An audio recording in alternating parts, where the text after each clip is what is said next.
Hi everyone, দেশগুণ পঞ্চুর আরেকটি নতুন ভিডিওতে সবাইকে স্বাগত। তো আজকে ভিডিওতে যে বিষয়ে আলোচনা করব আশা করি বুঝতে পেরেছেন। হ্যাঁ, বিশেষত এই বিষয়ে অনেকে জানতে চেয়েছেন যে পেটে যদি মেয়ে সন্তান থাকে সেক্ষেত্রে কী কী লক্ষণ দেখা যাবে। মানে দেখুন, এই সময় তো আমাদের প্রত্যেকেরই এক ধরনের জানার আগ্রহ থাকে যে পেটে যে বাচ্চাটা রয়েছে সেটা আদৌ কী রয়েছে, ছেলে নাকি মেয়ে। সেক্ষেত্রে চলুন এ বিষয়ে স্পষ্ট কিছু লক্ষণের কথা আলোচনা করব। প্রেগনেন্সির একটা নির্দিষ্ট সময়ে কিন্তু এই লক্ষণগুলো আপনার ক্ষেত্রে দেখা দিতে পারে, আর যদি দেখা দেয় তাহলে বুঝে নিন আপনার ক্ষেত্রে মেয়ে সন্তান হতে চলেছে। চলুন ভিডিওটা শেষ পর্যন্ত দেখুন, এবং ভিডিওটা ভালো লাগলে ইনফরমেটিভ মনে হলে অবশ্যই বেশি বেশি করে শেয়ার করুন যাতে অন্যরাও জানতে পারেন, এবং পারলে একটা লাইক করুন। আর চ্যানেলটাকে যদি এখনও পর্যন্ত সাবস্ক্রাইব না করে থাকেন তাহলে অবশ্যই করে নিন। চলুন ভিডিও মনে বেশি যাওয়া যায়। তো দেখুন, প্রেগনেন্সির প্রথম দিন থেকেই কিন্তু এই ধরনের জানার আগ্রহটা প্রত্যেকটা মা বাবার থাকে যে কী করে বুঝতে পারবো ছেলে নাকি মেয়ে। তবে যদিও বা বাচ্চা ছেলে নাকি মেয়ে সেটা জানার আগে সবচেয়ে আগে জানতে হবে যে বাচ্চা সুস্থ আছে কিনা। বাচ্চা গর্ভের মধ্যে ছেলে হোক বা মেয়ে, সে সুস্থ থাকাটা খুবই জরুরি। কারণ একটা বাচ্চা যদি অসুস্থ হয়ে জন্ম নেয় বা কোনো রকম শারীরিক বিকলাঙ্গতা নিয়ে জন্ম নেয়, সেটা কিন্তু বাচ্চার জন্য এবং মা বাবার দুজনার জন্যই কিন্তু একটা ক্ষতির কারণ হয়ে দাঁড়ায়। তার জন্য অবশ্যই আগে জানবেন যে আপনার বাচ্চা সুস্থ আছে কিনা। এবারে প্রেগনেন্সির এই সময় এই ধরনের জানার আগ্রহটা যেহেতু প্রত্যেকটা মাদের থাকে, তার জন্য কিন্তু স্বাভাবিকভাবে আমরা বিভিন্নভাবে জানার আগ্রহ প্রকাশ করি। তো এই সময় স্বাভাবিকভাবে বিভিন্ন ধরনের লক্ষণ কিন্তু আমাদের শরীরে লক্ষ্য করা যায়, যার মধ্যে স্পষ্ট কিছু লক্ষণ দেখে কিন্তু আপনি খুব ভালোভাবে বুঝতে পারবেন যে আপনার মেয়ে সন্তান হতে চলেছে। দেখুন, মেয়ে সন্তান হলো ঘরের লক্ষ্মী।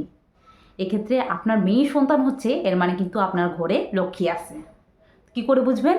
দেখুন, এর মধ্যে প্রথমত লক্ষণটা হলো প্রেগনেন্সির প্রথম দিকে কিন্তু আপনার ক্ষেত্রে খুব বেশি বমি হবে, অথবা পুরো প্রেগনেন্সিতে বমি হবে, আর না হয় প্রেগনেন্সির প্রথম 3 মাসে কিন্তু খুব বেশি বমি হবে। বমি একদমই হয় না যাদের ক্ষেত্রে, বা বমিটা খুবই কম পরিমাণে হয় তাদের ক্ষেত্রে কিন্তু ছেলে সন্তান হয়। এটা সায়েন্টিফিক্যালি দেখা গেছে। এটা শুধু মায়েদের দেখে না, এটা সায়েন্টিফিক্যালি দেখা গেছে যেসব মায়েদের খুব বেশি বমি হয়েছে, কারণ মেয়ে সন্তান পেটে থাকলে হরমোনাল বেশি করে পরিবর্তন হয়। কারণ মেয়েদের শরীরে কিন্তু এমনিতেই হরমোনাল বিভিন্ন রকম পরিবর্তন থাকে, আর মেয়ে বাচ্চা যদি পেটে আসে সেক্ষেত্রে কিন্তু হরমোনের পরিবর্তন আরও বেশি পরিমাণ হয়ে থাকে, যার কারণে কিন্তু এটা দেখা দেয় যাদের ক্ষেত্রে মেয়ে সন্তান থাকে তাদের ক্ষেত্রে বমির ভাগটা খুব বেশি থাকে। তো এটা কিন্তু প্রথম মাসে দেখা দেবে, আবার কারো কারো ক্ষেত্রে পুরো প্রেগনেন্সিতে হালকা পরিমাণে থেকে যাবে। 2 নাম্বার, দেখুন প্রেগনেন্সিতে স্তনের পরিবর্তনটা কিন্তু প্রত্যেকের ক্ষেত্রে কম বেশি লক্ষ্য করা যায়। স্তন ফুলে যাওয়া, এই সময় স্তনের জায়গায় ভারী ভারী লাগা, স্তনের জায়গায় হালকা পরিমাণে ব্যথা অনুভূত হওয়া, নিপলের জায়গায় কালো হয়ে যাওয়া, এই ধরনের লক্ষণটা কিন্তু দেখা দেয়।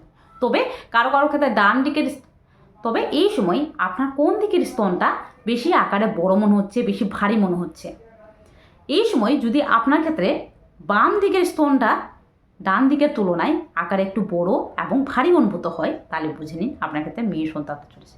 কারণ ছেলে সন্তানের সময় কিন্তু তার ঠিক উল্টো হয়। এই লক্ষণটা কিন্তু অনেকের ক্ষেত্রে মিলে গেছে। তো আপনার ক্ষেত্রে স্পষ্টভাবে লক্ষ্য করুন যে প্রেগনেন্সির এই সময় আপনার ক্ষেত্রে কোন দিকের স্তনটা একটু বেশি ভারী মনে হচ্ছে, বেশি বড় মনে হচ্ছে, বেশি ফোলা ফোলা মনে হচ্ছে, ভালোভাবে লক্ষ্য করুন। যদি বাম দিকের হয় তাহলে বুঝে নিন আপনার ক্ষেত্রে মেয়ে সন্তান হতে চলেছে। 3 নাম্বার, দেখুন প্রেগনেন্সিতে যেটা হয় যে বাচ্চার মুভমেন্ট কিন্তু একটা নির্দিষ্ট সময়ে প্রত্যেকের ক্ষেত্রে শুরু হয়। সাধারণত প্রেগনেন্সির 18 থেকে 24 সপ্তাহের মধ্যে প্রত্যেকের ক্ষেত্রে বাচ্চার নড়াচড়া শুরু হয়ে যায়। তবে এই সময় দেখবেন যে কিছু কিছু বাচ্চা আগে নড়াচড়া শুরু করে, আবার কিছু কিছু বাচ্চা থাকে একটু পরে নড়াচড়া শুরু করে। তো এই সময় বলা হয় যদি পেটে মেয়ে বাচ্চা থাকে তারা কিন্তু একটু আগে নড়াচড়া শুরু করবে, আর যদি ছেলে বাচ্চা থাকে সেটা কিন্তু পরে নড়াচড়া শুরু করবে। এটা কিন্তু আমাকে বারবার বলা হতো প্রেগনেন্সির সময়।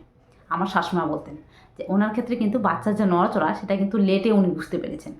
তার ক্ষেত্রে 2টো ছেলে সন্তান হয়েছে, এবং আমার ক্ষেত্রেও কিন্তু যেটা হয় যে বাচ্চার নড়াচড়াটা আমি লেটে বুঝতে পারি। এক্ষেত্রে আমার ছেলে সন্তান হয়েছে। তো অবশ্যই মেয়ে বাচ্চা কিন্তু যেটা হয় যে পেটের মধ্যে নড়াচড়াটা আগে শুরু করে কিন্তু নড়াচড়া কম করে, আর ছেলে বাচ্চা থাকলে নড়াচড়াটা একটু জোরে করে খুব বেশি নড়াচড়া করবে, ছেলে বাচ্চা একটু বেশি অ্যাক্টিভ। এই লক্ষণটা লক্ষ্য করুন। তাছাড়াও আপনার পেটের যে আকার সেটা কিন্তু দেখে আপনাকে বলে দেওয়া যাবে যে আপনার ছেলে হবে নাকি মেয়ে হবে। দেখুন প্রেগনেন্সিতে দেখবেন যে কারো কারো ক্ষেত্রে পেটটা কিন্তু সুচালো টাইপের থাকে, আবার কারো কারো ক্ষেত্রে পেটটা কিন্তু পুরোপুরি গোল হয়ে গেছে, এমনটা আপনি ভালোভাবে লক্ষ্য করবেন। যাদের ক্ষেত্রে পেটটা পুরো গোল হয়ে গেছে, মানে বিশেষত পেটটা একটা চ্যাপ্টা তরমুজের মতো মনে হচ্ছে দেখে, দূর থেকে দেখবেন চ্যাপটা তরমুজের মতো মনে হচ্ছে। আপনি নিজে থেকে বুঝতে পারবেন না আপনার পেট দেখে, তো আপনি কাউকে দেখতে বলবেন, আপনার হাজব্যান্ডকেই দেখতে বলবেন যে ঠিক কেমন মনে হচ্ছে। দেখবেন সে দেখেই বলে দিতে পারবে যে পেটটা মনে হচ্ছে চারদিকে বেশ বড় মনে হচ্ছে। এটা বিশেষত প্রেগনেন্সির 8 নম্বর মাসের দিকে আপনি ভালো বুঝতে পারবেন। তো এই সময় পেটটা যদি চারদিক থেকে বেশ বড় এবং গোল চেপটা মনে হয়, তাহলে কিন্তু এটা মেয়ে সন্তান হলো। তাছাড়াও পেটটা কোন দিকে বেশি ভার অনুভূত হচ্ছে, নিচের দিকে নাকি উপরের দিকে? অনেকের ক্ষেত্রে দেখবেন যে পেটটা নিচের দিকে বেশি ভারী ভারী লাগে, আবার অনেকের ক্ষেত্রে দেখবেন যে পেটটা উপর দিকে বেশি মনে হচ্ছে চেপে আসছে, বেশি ভারী ভারী লাগছে। এক্ষেত্রে আপনার যদি পেটটা উপরের দিকে বেশি ভারী ভারী লাগে, বেশি চেপে আসে, তাহলে বুঝে নিন আপনার ক্ষেত্রে মেয়ে সন্তান হতে চলেছে। তাছাড়াও যাদের ক্ষেত্রে মেয়ে বাচ্চা থাকে তাদের ক্ষেত্রে কিন্তু যেটা হবে যে মুড সুইংটা একটু বেশি পরিমাণে হবে, কারণ মেয়ে একটু বেশি নখরা করে। আর যার কারণে দেখবেন যে মারা এই সময় বেশি একটু রাগি রাগি থাকে, বেশি মান অভিমান নিয়ে থাকে, একটুতে কান্না করে দিল, একটুতে রাগ করে নিল, এই ধরনের লক্ষণটা কিন্তু খুব স্পষ্টভাবে লক্ষ্য করা যায়। একটুতে চিন্তায় পড়ে গেল, মানে খুব মুড সুইং হবে এই সময়। তো এই ধরনের লক্ষণটা কিন্তু স্পষ্টভাবে লক্ষ্য করা যাবে, যেটা দেখে আপনি বুঝতে পারবেন আপনার ক্ষেত্রে মেয়ে সন্তান চলেছে।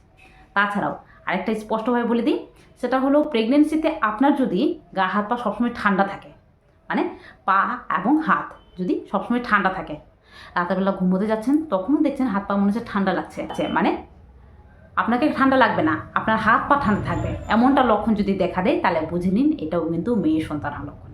এটা কিন্তু পুরো প্রেগনেন্সিতে থাকবে। এটা দেখবেন যে আপনার হাত পা সবসময় ঠান্ডা থাকছে, এটা মেয়ে সন্তানের লক্ষণ। তাছাড়াও আপনি এই সময় কোন ধরনের স্বপ্ন বেশি দেখছেন, সাপের স্বপ্ন নাকি মাছের স্বপ্ন? দেখুন এই সময় যদি আপনি সাপের স্বপ্ন দেখেন, এক্ষেত্রে সাপটা যদি বিনা ফোনা তোলা, মানে যে কোনো ধরনের সাপ হোক, কিন্তু বিনা ফোনা তোলা যদি সাপ দেখে থাকেন, তাহলে কিন্তু মেয়ে সন্তান লক্ষণ।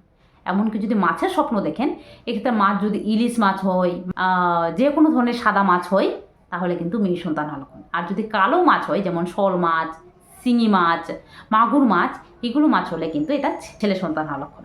তো আপনি স্বপ্নের মধ্যে ঠিক কোন ধরনের মাছ খাচ্ছেন বা মাছ ধরছেন বা মাছ দেখছেন, এটা লক্ষ্য করুন। এই ধরনের লক্ষণটাও কিন্তু বলে দেওয়া যায় যে অনেক সময় মেয়ে সন্তান লক্ষণ।